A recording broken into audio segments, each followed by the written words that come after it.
What am I saying again? This is MPW, MPW. the podcast with your host, Xylo Aria. Cool. A podcast about music production for the everyday musician, where we learn from experienced studio engineers and each other.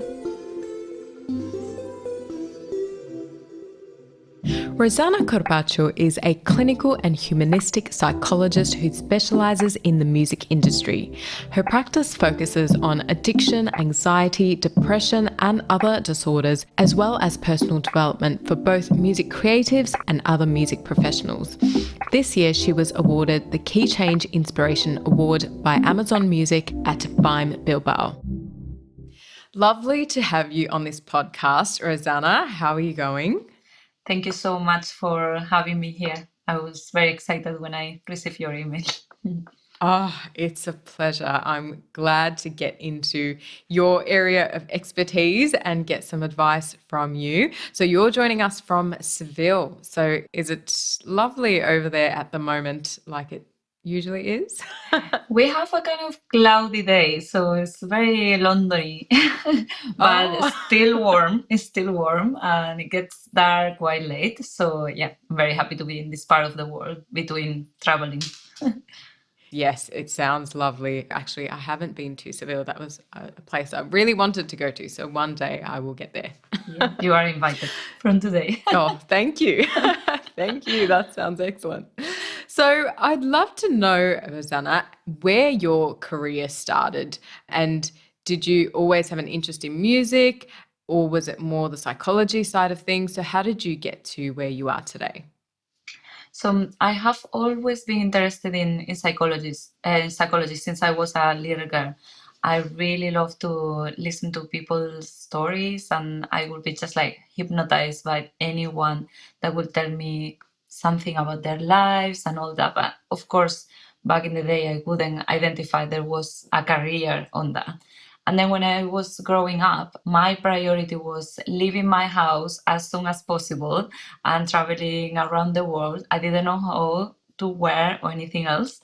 But at some point, well, the first time I asked myself, what is a music label?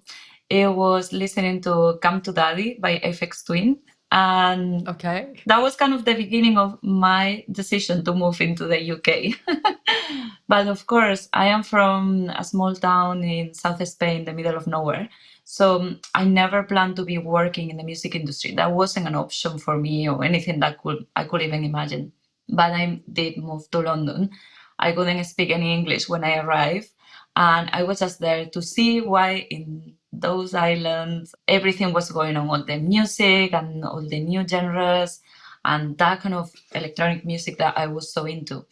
But I just wanted to live there and to see, what was going on. So I had just like the inbound ticket and one suitcase. Super soon, like a couple of months after arriving, after the first job in a restaurant, I started working in Virgin in Piccadilly Circus. And that was the beginning of my career in music. So, of course, I learned English there, just working in the shop. And I started going to events, and everyone around me started to be from the music industry. So if I was passionate about what people live and experience when I was a little girl, then getting into music was kind of boosting that passion, because I could see how everyone was so into their jobs, their careers, how everything was interconnected, how much energy they could, they were putting into their jobs. So I was always very interested in what were they feeling and how did they get into their jobs, and what was creativity about. And at first, everything was very positive, very open, just energy floating. I was feeling really connected. I'm very grateful to be part of the experience, human experience. And at some point, I started to see the B side of it, because all my friends were either working at labels or being promoters or artists. And then I started to see how some of them were struggling with different things, from anxiety to creative blocks, to tinnitus that was linked to the anxiety, insomnia, and everything that had to do with it. So I was just wondering, is there anyone that is specialized in these people? Because I will just send, go to a psychologist, go to a specialist. And they will say, there is none, Rosana. And I say, well, we are in London. I'm from the middle of nowhere, but in London, there must be something. But they will go to kind of normal psychologists. And of course, some of them were feeling they were being helped. But another ones were kind of quitting therapy or even going after struggling a lot and not feeling understood fully because they had to explain what the music industry was like.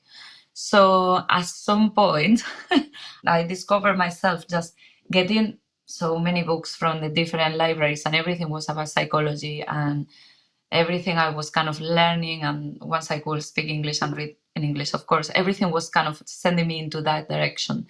And at some point, I made a decision to study psychology, and I did it in Open University because I didn't want to stop working. I felt precisely my work in the music industry was going to give me that kind of perspective and knowledge in a way. So from the music shop, I left and I started working for free in PR companies, and I was doing press and tour managing and then organizing events as well. And it was kind of different dimensions from the same environment. Actually, it's kind of helpful to be a psychologist now and to have gone through, being tour managing and feeling jet lag and arriving to a big party and how the artist is treated and how does the post-tour blues feels in your body. So that was kind of my thing. It was just following a call that I had since I was a little girl, being driven by that enthusiasm and really admire what people was kind of living in their jobs, but at the same time wanting to help with science to those professionals that were so passionate, but also put in such a high pressure environment. So it has been quite a trip, but at the same time, I think I wouldn't have done it any other way. So very happy to be contributing with my little work in this area. Of course. Oh, so important. And it's great that you can relate so much to the people that you're helping because you've experienced it in some form yourself as well. And you're right in that I don't know if a career in music can really be compared to anything else, especially people that are having those intense tour schedules and all of that. And I've heard a little bit about what that life is like from people that we've spoken to on the podcast. And I, for one, don't think I would hold up very well under those conditions. So that's excellent that you decided to really specify what you do in this field. And can you tell me a random fact about you that maybe not that many people in music know? Well, when I was looking back, a random fact about myself, what I found funny is how difficult it is for myself to find something in my personal life that doesn't have to do with work. So that was like kind of, okay, reality check. I'm always telling people that they should have life outside work, and it's difficult. So I just remember, well, when I was little, like really little, I was dreaming about moving to the mountains. So I am from this small place in the middle of nowhere, so there was plenty of countryside around me. But still, I saw an article in a in a magazine, and I even had the poster with the pictures of the mountains. It's called Picos de Europa in North Spain. And I used to tell my granny, when I grow up, I'm going to take you to the mountains and we are going to live there together. And I would just write on my diary, and everything was kind of this escapism of traveling back to the mountains. So years afterwards, when she came to visit me to London, and we were next to the London Eye, she was like, well, Rosana, that was kind of a change of our plans. So I'm still trying to figure out if I am a city person or I really prefer the countryside. In the meantime, I moved to Seville. But it's funny because my sisters, I am the oldest of four, and they tell me, Rosana, you live in big cities. like since I was 20. But everything you share online, pictures and all that, is trees, plants. Why do you move to London? Because of the music. Yeah. Okay, okay. Oh, that's a very cute story. But no, I can actually personally relate to that quite a lot as well. Like, I don't consider myself to really be a city person, and I think I get a lot of energy from being out in nature and the country. We call it the bush in Australia. But I've also loved my time in London as well, and Melbourne, I guess, isn't a small city as well. But yeah, I don't know what it is about that. I guess we just need to find the right balance and to always be aware of those little stories that connect us with something within ourselves, because it's important to just allow it. And if we are in the middle of a city, look for a park or a tree, or just be connected with that park. Yeah, at least it's what I try to do. I tell my patients, just find a tree that you like and go and visit it. That's very simple advice, but I like it. So, getting into mental health in the music industry, Rosanna, what would you say are the most common causes of stress for artists specifically that you see? Well as for artists and technicians and everyone working in the music industry, in the environment, I feel uncertainty is a big thing. It's a big thing.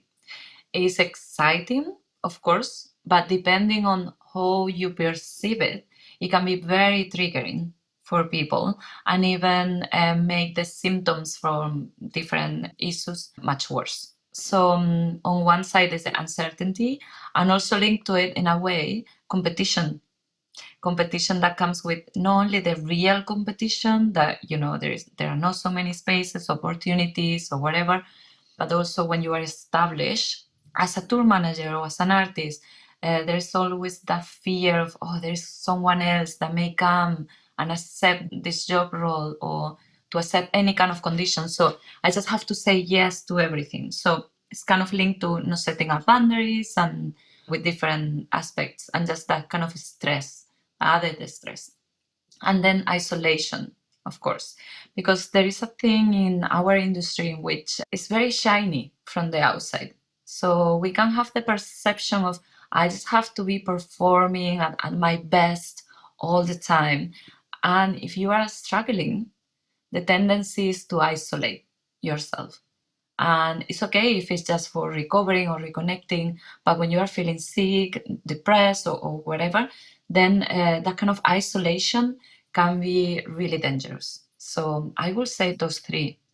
Right. So you mentioned uncertainty, competition, and isolation. And yeah, they wouldn't have been the first things to come to my mind, but when you mention them, it seems very, very true, especially the uncertainty. I didn't realize. I mean, it seems such like an obvious part of working anywhere in the music industry, including what I'm doing now. But I didn't realize that actually is a huge form of stress that doesn't exist probably in all industries. So that's an interesting one. I'm curious. Sorry, I'm just sending you questions back. What was the first thing that came into your mind?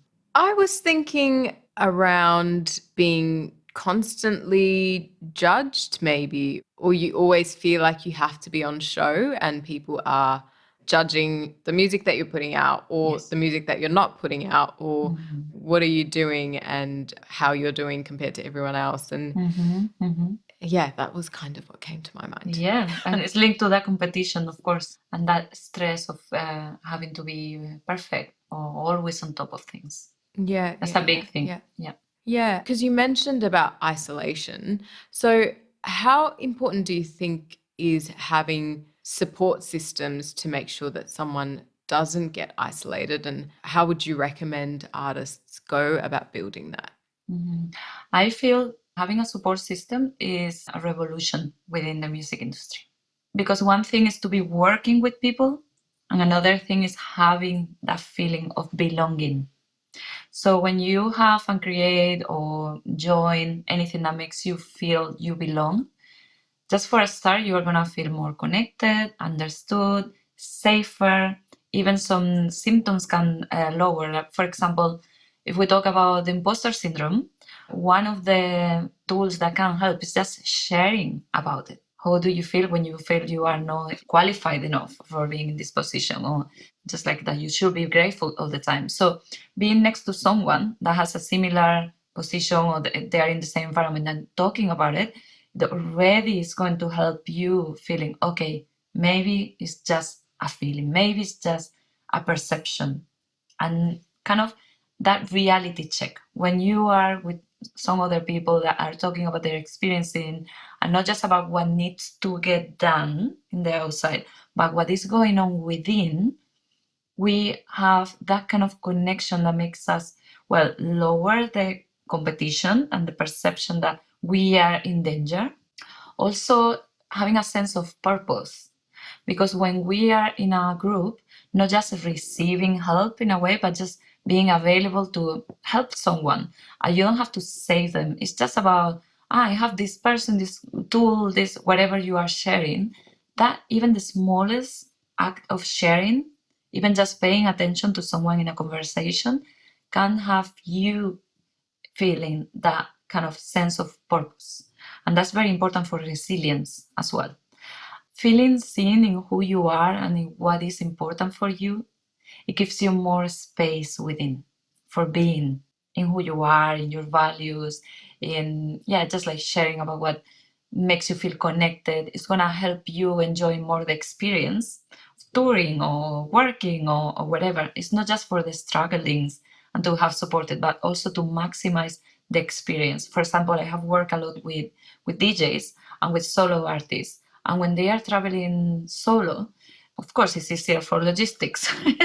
It's very much easier, but for them, sometimes the peaks are really high of being just in front of so many people. But then going alone to the hotels with all this rush is very difficult to navigate. It's often kind of not letting them enjoy the full experience. And of course, they feel more tired and isolated. And so when you are with people, you are going to take more risks. In a way, you are going to expose yourself, you're going to be more brave, because we are social animals.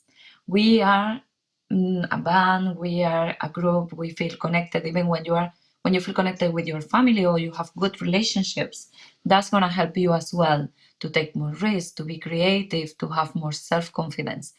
Isolation is not good. Even if you are at the peak of the mountain, isolation is never going to help you. So yeah, all about support system. I feel it's one of the greatest things about programs like the 12 Steps program. When people are struggling with addictions, that kind of creating community and having those networks where you can just go and share and connect in a human way is what makes healing possible even.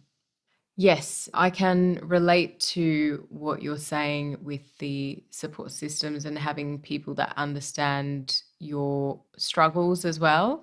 And I guess even with running MPW, a close friend of mine, who's now a close friend that I met by chance through the music industry, but I feel like it's been such a different experience being able to share, because she's also doing similar things that I am, and we're going through similar challenges. And I think before meeting her, you kind of second guess, like, is this really a problem? Like, am I just complaining about nothing? But then when you share that with someone and they're like, oh no, I've gone through this before, it's really validating and allows you to feel like it's normal.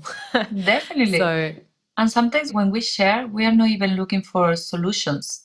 We just need to release that tension, and then we find the solutions ourselves. So it's more about that feeling of, okay, there's this network, can share this, feel connected, and then I'm going to move on into finding that solution myself. So yeah. definitely. And something that you mentioned around that tour lifestyle of when you're playing really big gigs and you have these massive high points, and then you have to somehow manage to sleep because you might the next day be traveling somewhere else and you need to get some rest. So what kind of advice do you give to someone in that situation?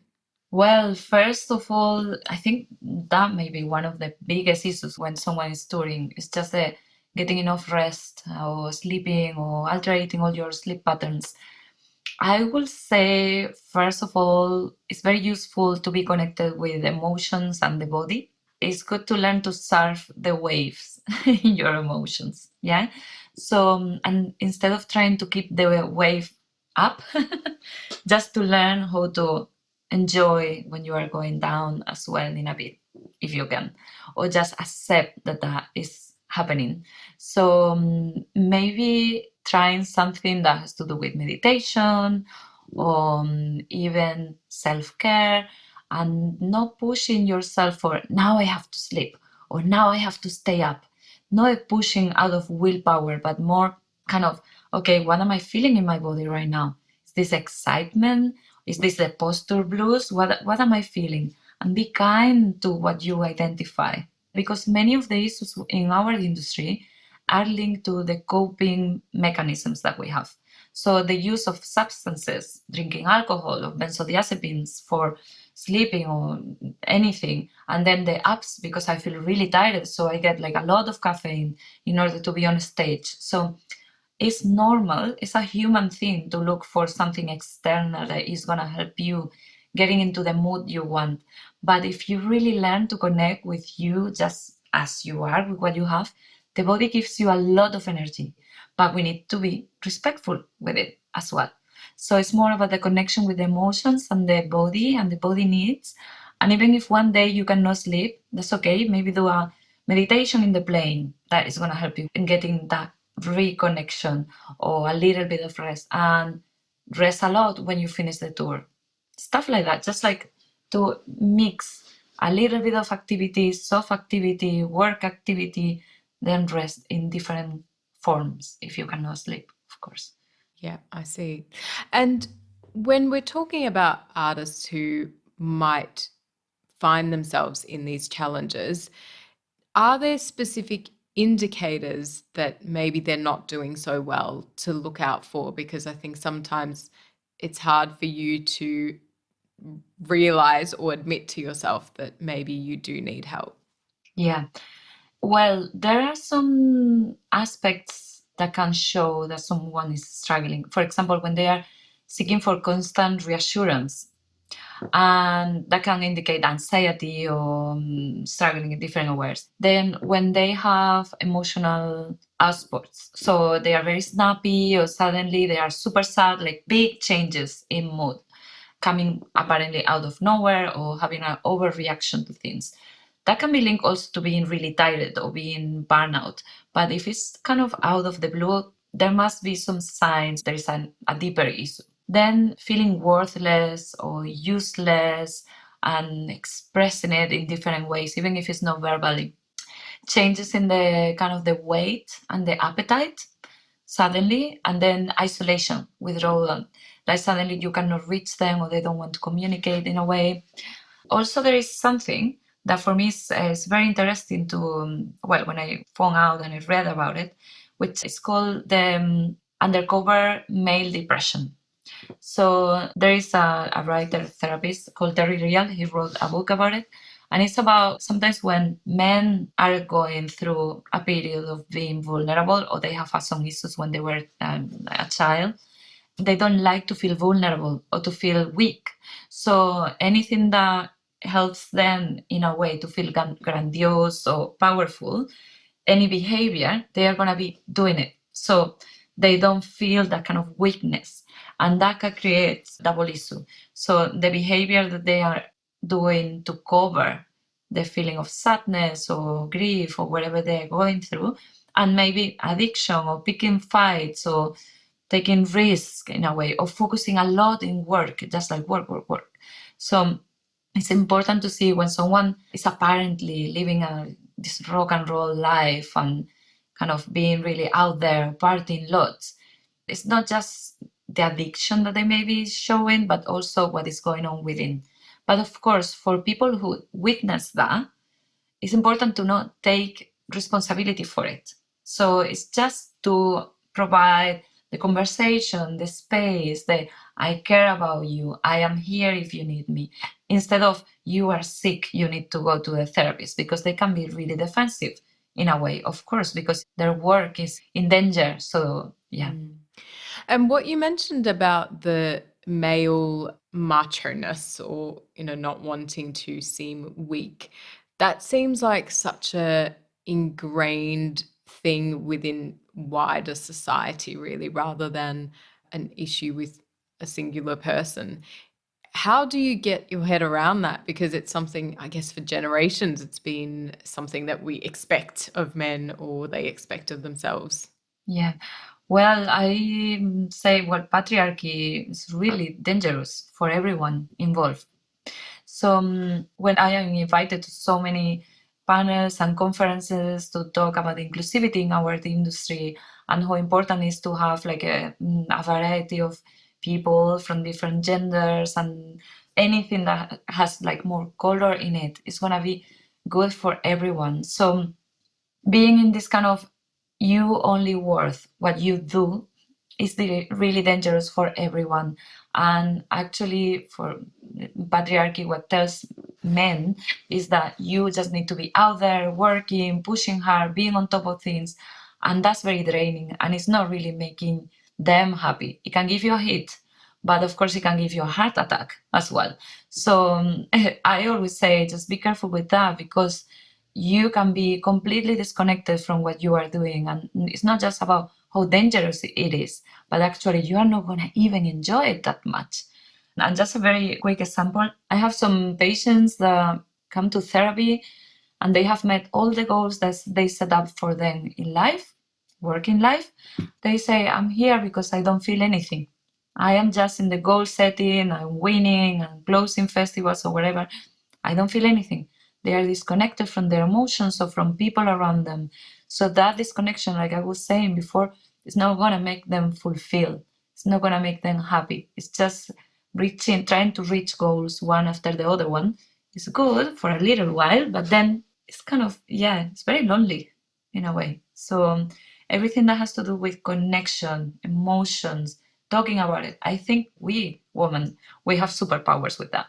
And there's a lot that we can help on that field. I agree. So, and it's good for everyone and for our industry, of course. Yeah. For sure, yes. Now, I have thought that often that we're lucky in a way that we can express ourselves a bit better than men with these kind of things and be able to talk about it sometimes, that some men I know seem to struggle with more than us. Yeah. So another thing that I know I have felt guilty of thinking as an artist as well is that sometimes you feel like you can only really be creative from a place of pain. And I think a lot of the songs that I really like have come from a time where I've been quite unhappy or whatever it is. So you sometimes feel like that emotion is required to be able to be creative. What do you have to say to that? God, surfing waves, emotional waves. In a panel I had this last weekend in Kosovo, an artist was asking, while myself sharing this song on stage that I created from a place of pain, so how that I don't start crying, how can I control myself in a way? So there are there are many, but in the brain, there is a place where it's the limbic area, which is connected with the emotions. And then, of course, we are going to feel it in the whole body, those emotions. And then there is another part, which is the prefrontal cortex, being like super simplistic, of course, that is going to be more linked to the plans, the shoots, the going ahead, the goal setting, the control, everything else. So, of course, we can feel strong, uncomfortable emotions and do something creative with it, because creativity is directly connected to where the emotions are. So if we scan the brain when we are creating something, the parts that are active are the same ones that happens to be active when we are meditating or dreaming. So it's kind of the inner world, inner connection. So everything happens there. The mistake, the bias, comes when the head thinks, okay, I can only create from this one single emotion or range of emotions, yeah? And it's pain, grief, heartbroken, whatever, suffering. And then the head says, okay, I'm not crying now, so I cannot create. And it's going to cut off that connection with your emotions. Yeah. So, in a way, I really encourage everyone to write and express any emotions that come. And one day may be sadness, a different day may be happiness. And the melody can come when you are feeling sad, but then when you have to master, do the production and everything else, you can be super happy, content, and having a great day. So for me, it's more about be connected with your emotions, don't judge them, and allow them to happen, use them for it. But of course, be aware that being in constant suffering doesn't help creativity or productivity, which is two different things of the same continuum. There is a book in Australia actually called Musicians and Addiction that covers this field. Sometimes it's about, I have always done it this way. So either when I am depressed or feeling depressed in a way or anxious or high, I always create being high. And I don't know if I'm going to be able to do it without that substance. So I always say the brain and the body is better functioning when it's in balance. Just try to change something in your routine. Try to change something in the way you approach your creativity. I love working with creative blocks and to explore and unfold and teach the artists as well how their brain works and their emotions in order to get everything that they have within out there. I love that. Okay, so a few things to think about there. But yeah, I like that you mentioned that it's a habit and you can kind of take yourself out of that and just try different things. And one thing sort of that we touched on a little bit earlier about the music industry and the people in it just having to constantly look for external validation, especially in today's world with number of plays or likes or interactions on social media, which can be very mentally draining. So do you have a more healthy way to look at this? This is another of my favorite subjects, I feel, together with creativity. So there are two elements here important. There is something called performance-based esteem, which means I base the way I see myself in what I do. So that is linked to the external validation and the likes and the feedback and everything else. So we are very used to that since we are in school, really. It's like you do well, you are good kind of thing. So it's very tricky, especially in our industry, because people's identities are really linked to their job role. So if you ask a singer, who are you? She or he is going to say, I am a singer. So if they start feeling like a little tickle in their throat, they are going to freak out because then there is nothing else within themselves. Yeah. So in a way, to look for that external validation and work hard and wanting to do a good job is okay for working, but it's not so good or stable for being. Who are you apart from your work? So you can put a lot into your work and be super passionate about it, but just stop now and then and ask yourself, what is important for me in my life apart from my work? What are my values? What do I admire in people, values-wise? So this way we are going to start separating a little bit the product, what I do for a living, the song, the tour, the whatever, from who I am. And I always say, I love being a psychologist. I love it. This is my passion. But if I lose my hearing and I cannot be a psychologist anymore, what is left in me? And I feel, well, I'm going to still be an honest person. I'm going to still want to take care of people. I will find a different way of doing that. Yeah, but that is going to stay with me. That's what is giving me this solidity, inner solidity. And trust me, when you connect with that part and you see that part, you are going to even do your job better because your life doesn't depend on it. Okay, that's a very, very powerful way to look at this that I haven't really thought about of if you don't define yourself as what you do, then how would you redefine yourself? And I think I might need to do that exercise myself after our chat. Yeah, it's a good one to think about. So in your experience then, Rosana, what suggestions do you have for artists to stay mentally healthy? I will start with what we just talked about, just find out who are you, and that can be done, well, just by yourself or with help, or just, journaling and checking what has been going on in your life, what did you learn from difficult periods, and everything that has to do with just naming who you are within. It's going to give you a lot of inner solidity for anything that you do in life. Then the finding purpose. Why do you do this that you do for a living?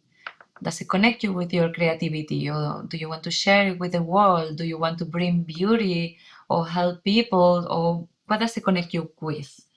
Also, connect with the community. Have good relationships, even if it's with your own family, with friends, but give a space to proper, real connections. That's gonna help a lot, like we were saying in the beginning, to have that sense of purpose in a way. Help others, mentor people within your job. If you are working in an office or touring, just be open to see what other people need. What do they, of course, with boundaries, but just being open and having your perspective wide open. Take care of yourself, foster wellness, anything that has to do with sleeping, eating healthily in a way, having some breaks, being mindful, doing meditation or exercises, whatever makes you feel that you are taking care of your body and your emotions as well. Embrace healthy thoughts. That's kind of, for me, one of the main things. We are so working and living in an automatic pilot that we often don't see how harsh we are with ourselves and how narrow the perspective is and how much we are focused just in achieving goals or working hard and then being super, super hard on ourselves. And that's very hard. So just starting by being nicer to the way we are talking to ourselves, that actually helps a lot.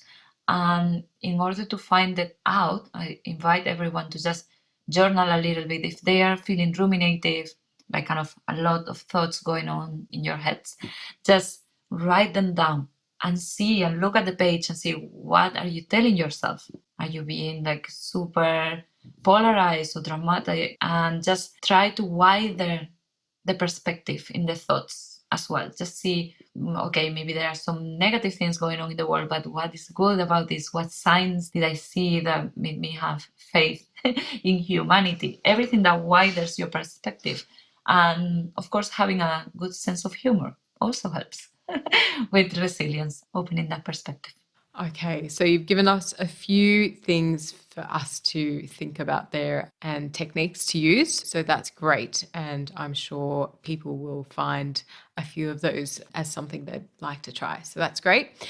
And taking us to a couple of audience questions then. There's one from Tiffany Joy who asked, how do you find work-life balance as a music producer?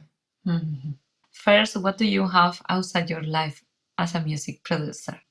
The first thing I usually ask is, do you take a day off a week where you are not checking music, going to shows, or doing something that is work related?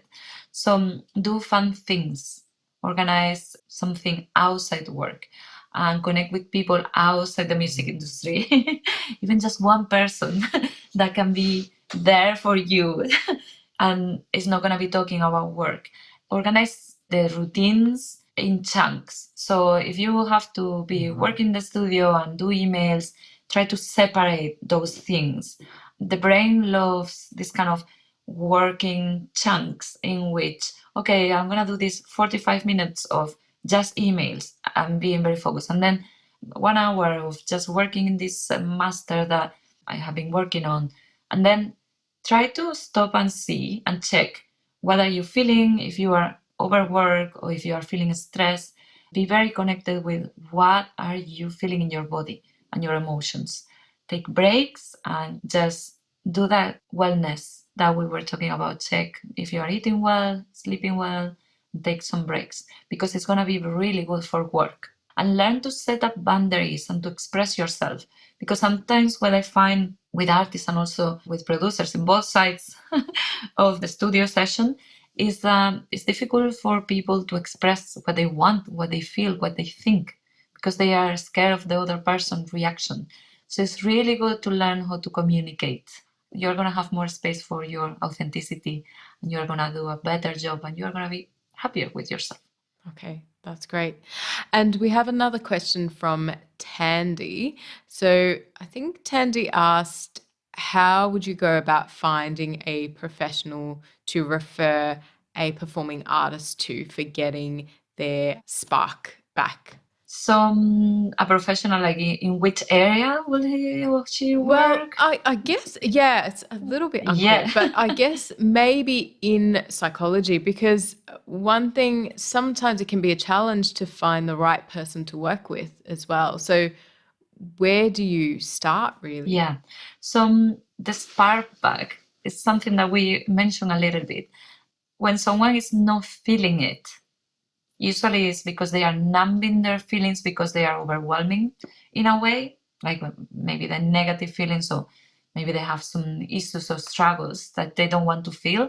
Sometimes when we are avoiding a negative feeling, it's not negative, but uncomfortable, we'll be numbing as well the positive ones, the spark.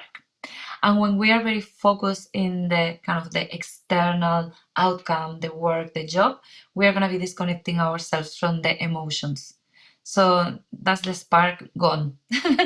And then finding a professional that can help with that, I will just suggest anyone that can be working not just on the symptoms of something bad going on, so not just clinician, or because maybe there is no an issue or an illness that we know of for the question, but just someone that is very aware of anything that has to do with the work and with the body, with the emotions, and especially someone that the person is trying and they make them feel connected with that therapist. Yeah. So it's important to just try, like just go try some sessions or one session and see if that's helping you, making you feel something. So it's all about the feelings in this way. Yeah. And keep trying. So taking us to our speed quiz. Rosanna, are you ready? I am ready. Okay. All right. So we've got 5 quick fire questions. Number 1, live DJ or live band? Live band. Ballads or dance beats? Balance. Melody or lyrics? Melody. Mac or PC? Mac. Quality or vibe? Quality. Okay. All right. That's good. That was very speedy. Sometimes we have a lot of people that sit on the fence, but that was very decisive. That's good.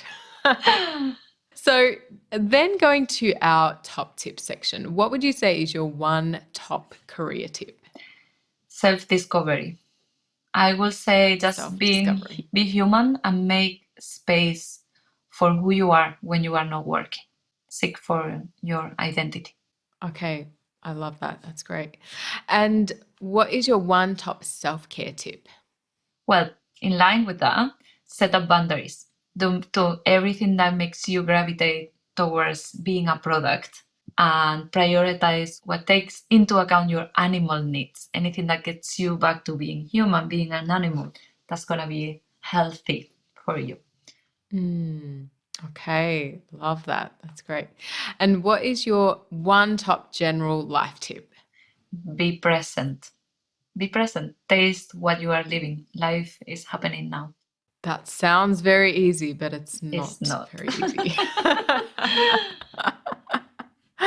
Yes, no, it's something that I'm actually trying to do a lot more myself. So, but yeah, trying is better than not trying, I guess. Yeah.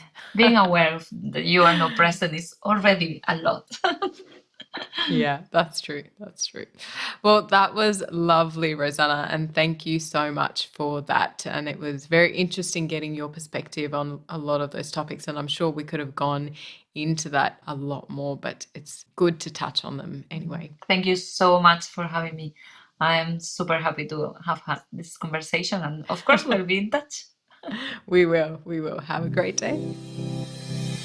My biggest 3 takeaways from Rosanna's episode was firstly the importance of a support system for musicians and creatives, and how this can be a game changer in being able to express your issues and have them understood by someone else. My second takeaway was to be able to find a sense of purpose in what you do and to define who you are outside of music so that you have something else to connect to rather than just what you're doing for work. My last takeaway was for us to be kinder to ourselves, and if you're not sure if you're doing that, to write down a journal and see what comes out, and maybe to make that self-talk a little bit nicer if you need to. That's it from us this week. I hope you enjoyed the episode, and we will see you in 2 weeks.